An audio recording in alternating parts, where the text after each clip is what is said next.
Good morning, everybody. We are back here thinking into results. We are in lesson 8, and this is the lesson on praxis. So I don't know if you guys have heard that term before, but praxis is the integration of belief and behavior. So that's what we're going to dive into today. We're going to get deep on the topic of belief. And I think it's so important, and especially just coming out of our event, like for sure, I feel like people's belief has gone to an all-time high because of this event. So let me make sure our chat is on so you guys can say hello. Okay, I see everybody chiming in. Hello, good morning. Let me know where you guys are coming from. Hello, good morning, Sonia. James is on, Bill's on. How many of you guys were at the event? How many of you guys went to convention this year? Drop an emoji if you were at the event physically. I know there's a lot of people on live stream too, but there's nothing like being there. For sure, you got to be there in real life to get that energy. Okay, so lots of you guys were there. It was amazing to see you guys too, because it had been a while since we had another event. It wasn't since Mastermind. So that's about to change though. This year coming up, you guys, we're going to have a lot of events coming up. We only announced a couple of them, but there's going to be a ton of them. And if you want to keep your belief at an all-time high for the company, for yourself, you have to get to the events. And honestly, like this strategy is so much easier than how we've been doing it, which is only a couple events. You want people to stay close to the fire, so that's the purpose of those events. Get everybody trained up at once. Everybody gets all the information. They can go out and they can go crush it, in their team and all that. So let's get into today's lessons, you guys. Today we're going to talk about belief. Why is belief so important? Belief is everything. Literally, if you don't believe in something, you literally cannot get it, right? And so we have this habit, and I actually talked about this in our last convention, 2021. But we have this habit of relying on our sensory factors, right? So what we can see, hear, smell, taste, touch. We think if I can see it, then I'll believe it. If I can touch it, then I'll believe it's real. If I can feel it, then I'll believe it, right? But if you don't have the sensory factors for your belief, what I'm saying is believing in something before you see it. Most of the time people won't. They won't believe in that. And that creates a conflict within them. So what you have is people thinking consciously in their conscious mind, which is only 5% of your brain, right? In your conscious mind, you're thinking, yeah, I can do it. I can get to superfill it. I for sure can do it. And then you go home and you take actions as if you don't actually believe that. So what happens? People come to events to get temporarily motivated, then they go home to become permanently lazy. Why is that happening? So we have the knowing doing gap. We talked about that in lesson 2, right? It's where you collect a lot of information. Maybe you go to school, you collect a lot of degrees, you have a lot of knowledge, but on the subconscious level, you don't have congruency. You don't actually know what to do with your knowledge, or you're not actually taking actions towards what you actually are saying that you believe, right? So you've seen this before. You've seen people that have been in the industry. They've been in for 10, 12, 15 years, and they've been the same rank for that amount of time. What's going on with that person? How come they can show up to every event? They're professional meeting attenders at this point, in their life, and they're constantly getting ready to work. They're prepared to work. They've got notes and pages and notes filled out. They're learning. They're just in constant study mode, right? They have all the knowledge. In fact, if there was a pop quiz on network marketing, they would ace that thing. And that's what we've learned in our educational system, is to learn things and then you get tested to see if you actually know it. Nobody's testing you if you can actually do it, right? So there's the difference. My parents were teachers when I was growing up, and they said those who can't do, teach. That's so messed up. That shouldn't be how it is. Like, I for sure don't want to learn from somebody that hasn't done it, right? In fact, Josh was in college, and he dropped out because he went to his professor and he said, okay, can you show me how to run a business? Can you show me, what are the things that you've done to implement to become successful? Like, you're teaching it, so for sure you should have that experience. And the teacher is like, no, I've never started a business.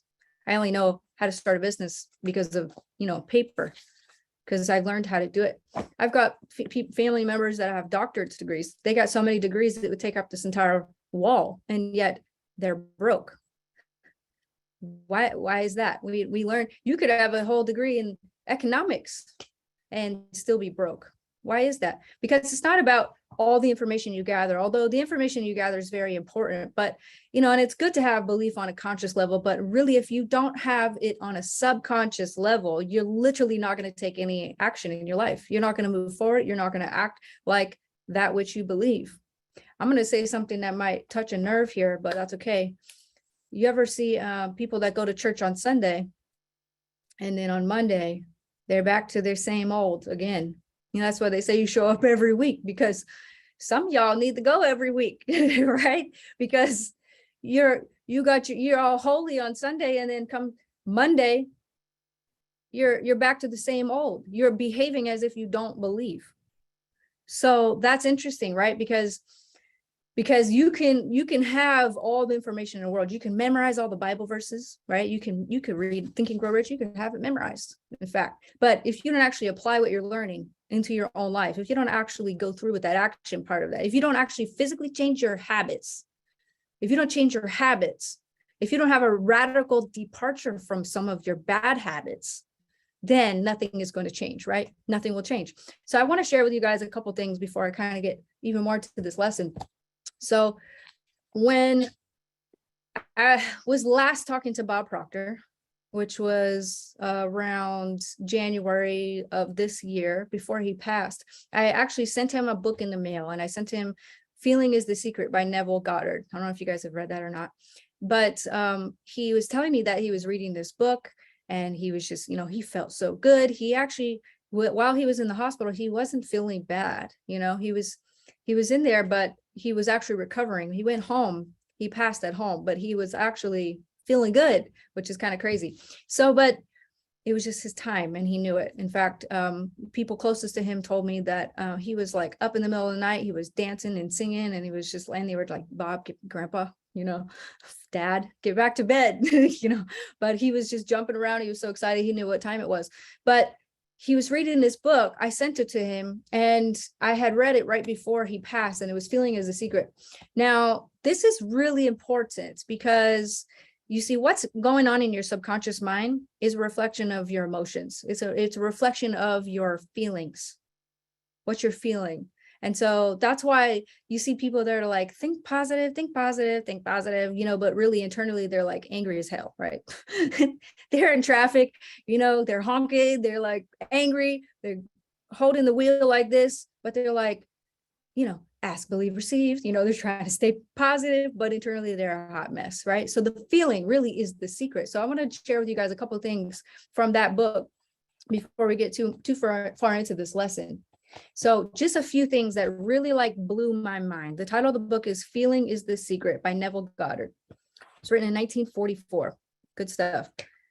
Okay, you guys ready for this? So here's a couple things.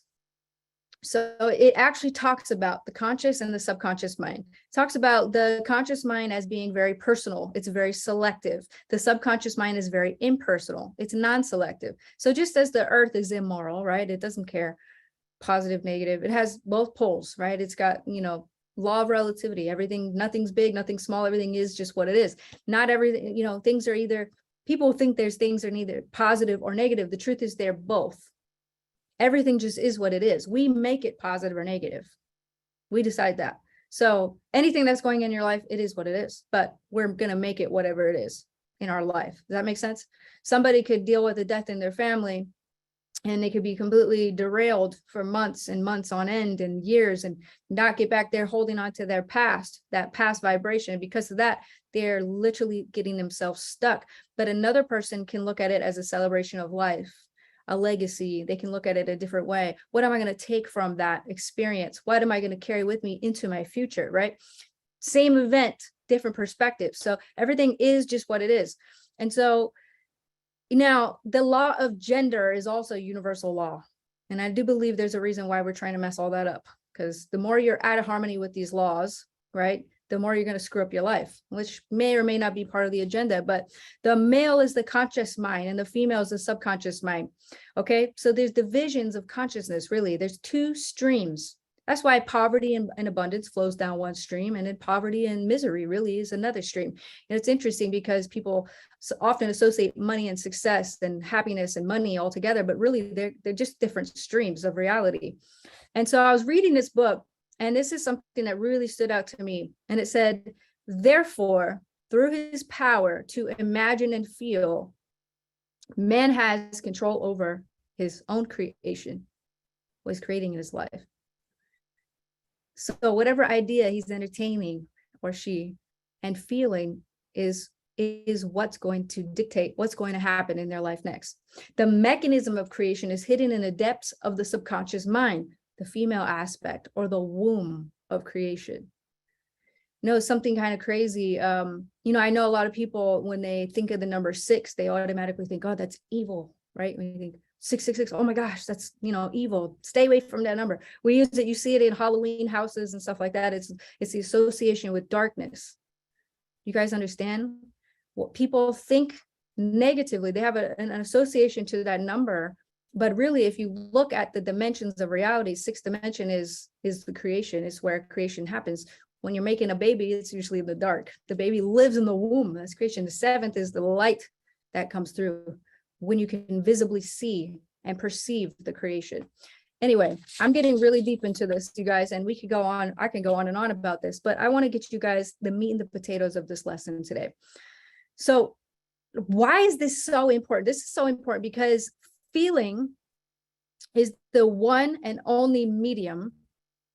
Your feeling, your subconscious mind is the medium which all ideas are conveyed into the subconscious. It's literally, so there's an unbroken connection between your feeling and the invisible world.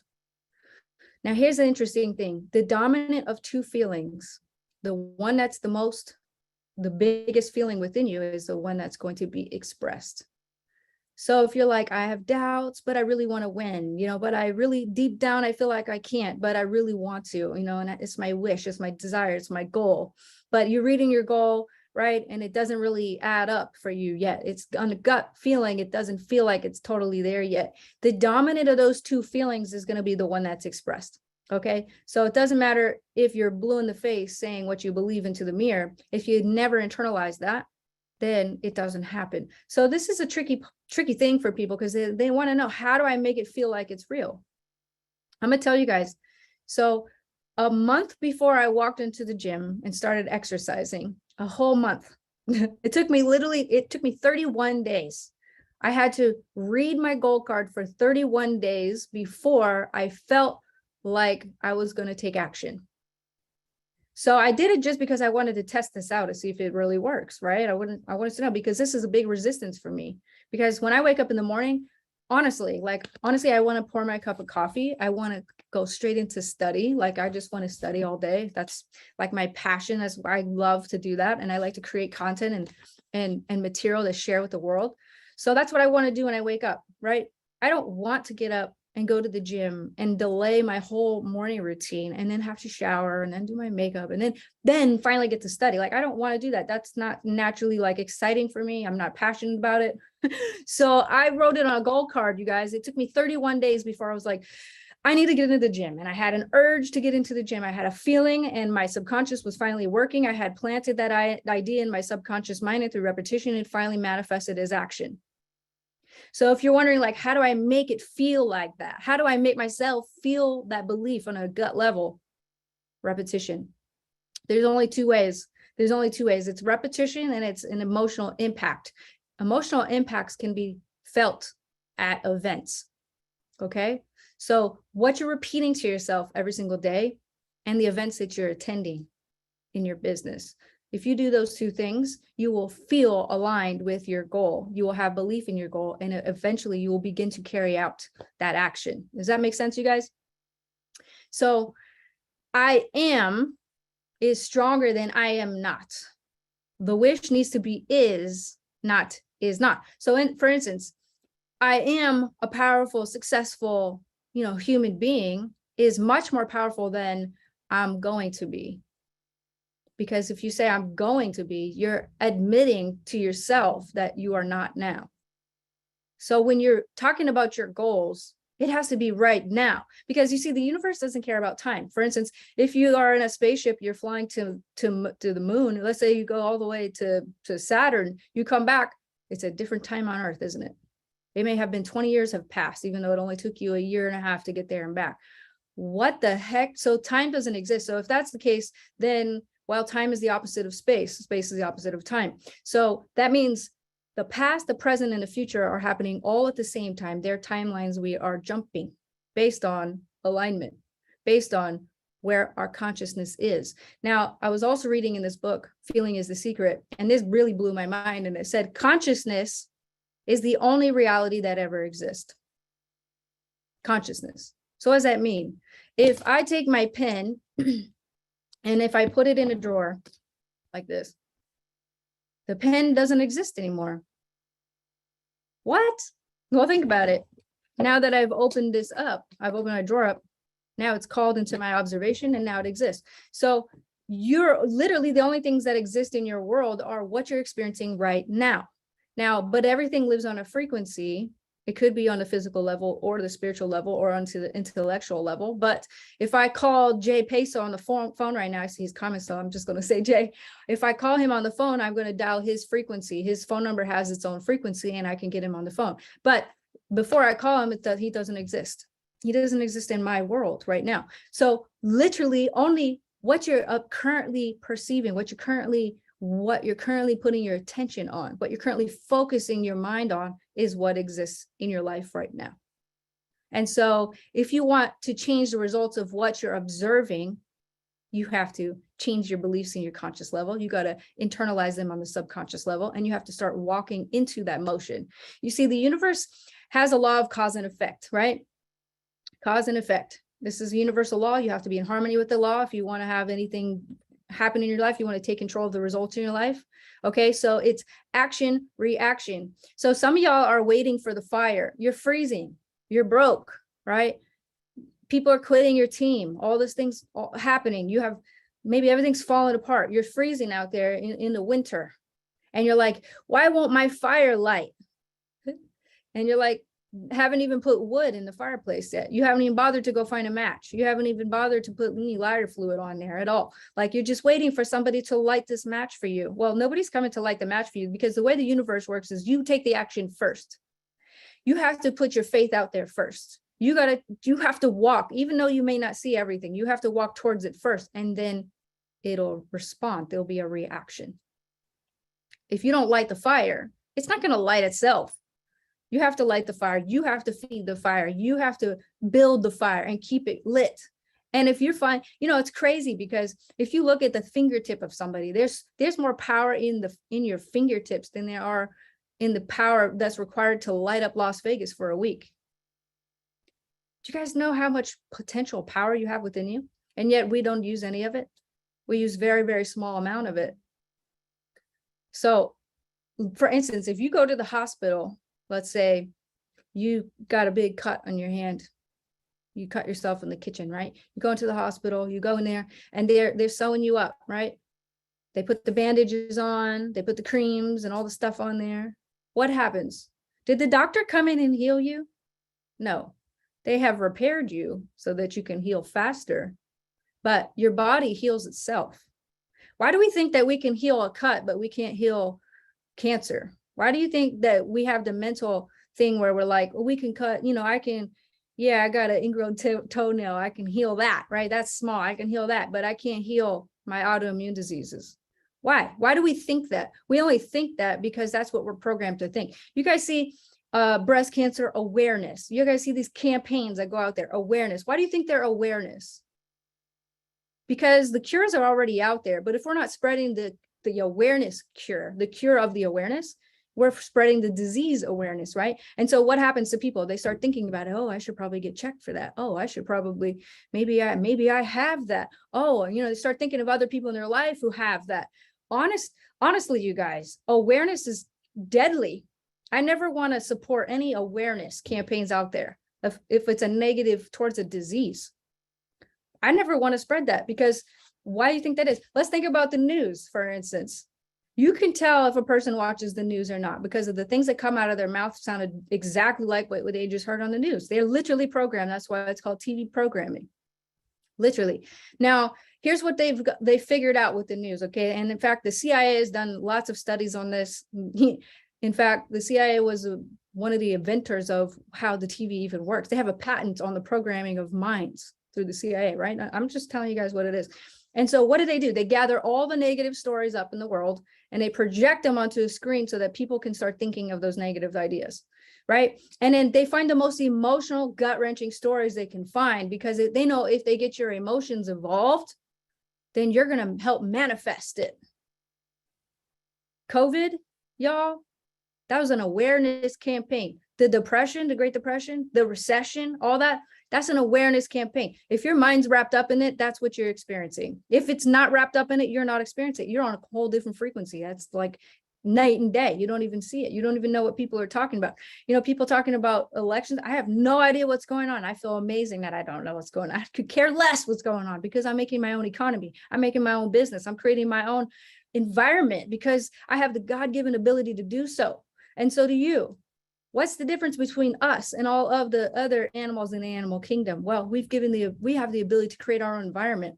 You know, all other animals operate on instinct. They don't even have to think about it. They're just at home in their natural environment, right? Okay, except for y'all who push your dogs in strollers. You are ruining their whole life with that. I had to say that, okay? But listen, I understand that. They're not at home in their environment. They've definitely adapted over time, but we create our own environment, right? And so if your body literally, so here's the other thing. People think that your mind is your brain. Your brain is no more your mind than your fingernail is, because mind is in every cell of the body. Mind body is one. Okay, so mind is in every cell of the body. Mind is movement, and the body is the manifestation of the movement. Does that make sense? Your body's an emotional filter, and it bears the mark of your prevalent emotions. That's why when Bob Proctor goes to seminars and stuff, he can go out to the crowd, he can read a person just like that, because what you see on the outside is what they're manifesting of what they have built upon on the inside. Their inside always is a reflection of what's on the outside. So here's the deal. If you feel intensely about a wrong without voicing it or expressing it, you're suppressing that emotion. Up here, you're like, yes, I'm going to be a super affiliate, but internally you're like angry because somebody left you when you were a child, and then you're looking for that self-fulfilling prophecy now in your team, right? You're looking for it in Josh and Jenna. You're looking for it in My Daily Choice. Oh, they forgot to pay me. We never forget to pay, but sometimes y'all set up your payments wrong and think it's us. Okay. But I'm just saying, you're going to look for that evidence in your life because of the drama that you hold within yourself. I always tell people, look at yourself like you're an air filter. Okay. If you're an air filter and all the things that are happening from your five senses are being collected into this air filter, right? Well, if you never take the time to clean it out, the air can't move through. It gets clogged. It gets stuck. And that's why some of you go, I am stuck in my business, because you're collecting a bunch of crap that you aren't letting pass through, right? We are energetic beings, and there's spiritual power that's coming to and through us. We have to let it flow, right? Does that make sense? What happens if you put a tourniquet on your arm? Let's put a tourniquet right here. What happens? The blood flow stops, right? Eventually your hand's going to turn purple. You're going to lose feeling in it. The blood's going to get a signal to stop here and then turn back around and recirculate through here. It will no longer circulate from here down. You're going to lose that arm. You could cut this arm off. The rest of your body is still going to function, but the blood's going to stop flowing. Some of y'all do this with your bank account. You put it this is your little savings you're trying to save for the rest of your life, right? But you're not letting anything flow in or out. So if money is energy, blood flow is energy, what do you think you're meant to do? You're meant to stay in the flow, right?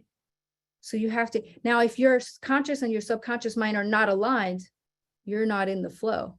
You're not in the flow state. You have to be in the flow state in order to step into the natural laws of the universe and make use of them. You know, Napoleon Hill said it takes no more effort to demand abundance and prosperity than it does to accept misery and defeat and poverty.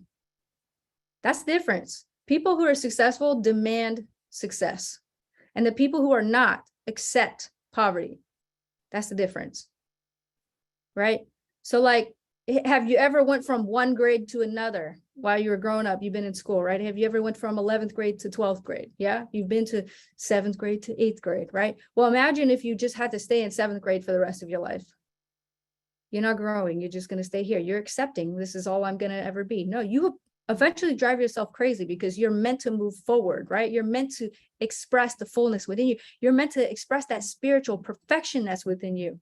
And so I know your grandmother said you should be happy with what you have. Okay, grandma, yes, you're right. You should be happy with what you have, but you should always be aiming for more because the uniqueness within you seeks expression. You have to express that to the fullest. Okay. So here's the deal. The subconscious mind may only be voluntary directly through habit.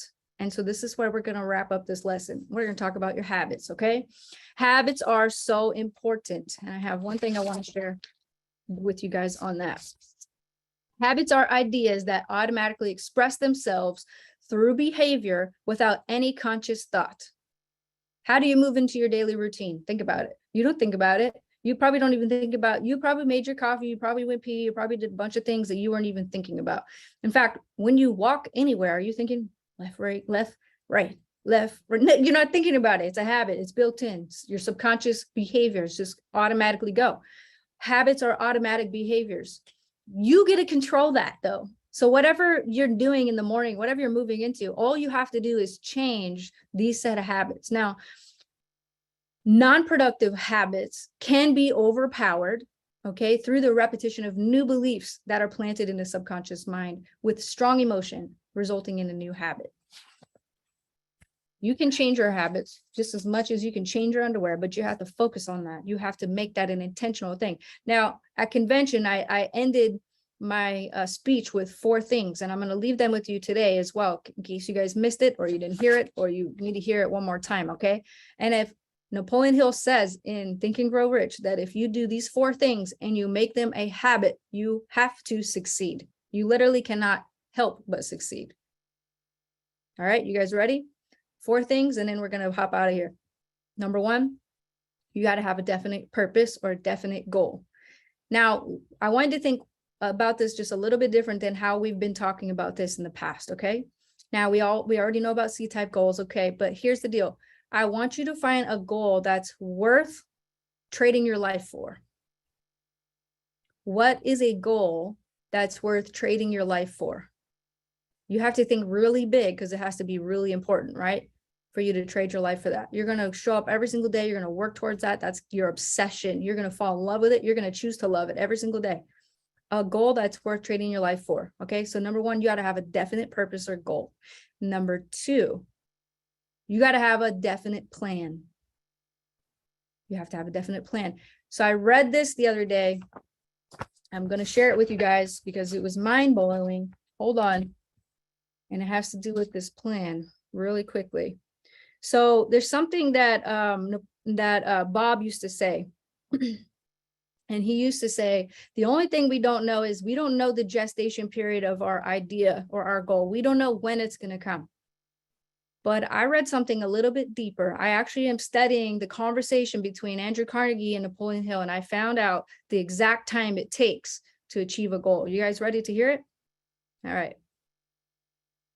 Here we go. Let me find it really quick. This is what Andrew Carnegie said. Now, I don't know if you guys know this. Napoleon Hill was the reporter that interviewed Carnegie, who put together Think and Grow Rich. Okay. Now there's one more book. This is a major hack that Bob doesn't even talk about. So if you guys are listening, please listen up.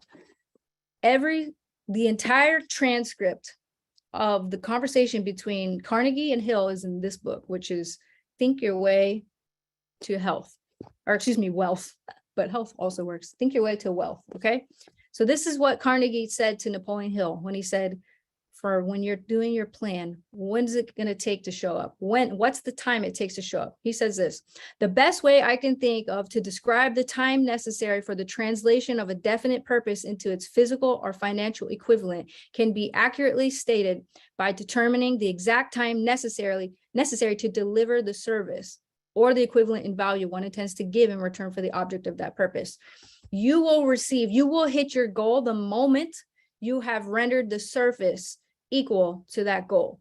If I want to earn $5 million a month, I have to render the service of $5 million worth of that a month. Does that make sense? So if you want to make $500 a month, what service do you have to give that's going to equal that? You want to know how long it's going to take, however long it's going to take you to put the service out there, because you have to give in order to get, right? So the number 2 on this list, the 4 keys to freedom. Number 1 is definite purpose. The next one is a definite plan. So you're developing a plan. How can I serve $5 million worth of people in action or service, right? Okay, so that's what your plan is going to be all about. For instance, I want to speak all over the world. I want to write another book. I already have the book in my mind. I just have to put it on paper. I'm going to develop courses. I'm going to go into seminars. I'm going to teach people. I'm going to mentor people. I'm going to do all these things. When I complete what I say I'm going to do, then I can have that money. Does that make sense? People are always like, oh my God, Jenna, $1 million a month, $1 million, blah, blah, blah, blah, blah. What did I have to do to get that? I had to serve that amount of people, right? So if you want to hit those goals, how many people you're going to have to serve? That's when you know it's going to show up, okay? Number 3, and I'm only giving you 4, and then we're done. So number 3, close your mind of all negative influences or anything that is not in harmony with that which you desire. So it's not even necessarily about negative, positive, blah, blah, blah. It's whatever's not in harmony with that desire, whatever is not in harmony with it. Okay. So for instance, if your goal is to be ripped, right, in the gym, Jefferson Santos, right, every day, Aaron Parker, like that's your goal. Okay, then what you're probably not going to do is the night before, you're not going to drink a bunch of alcohol, right? You're just not going to do that because that's not in harmony with your goal. You're probably not going to eat a cheeseburger either, like the day of. Like you're just not taking those actions. Those actions are not incongruent with your goal. Does that make sense? So you're going to take a look at your actions and your habits and the things that are not in harmony with your goal. If you say you want to show up, you're going to be in a super affiliate. What do you have to do every single day? What actions do you have to take every single day to be in harmony with that goal? What do you have to do?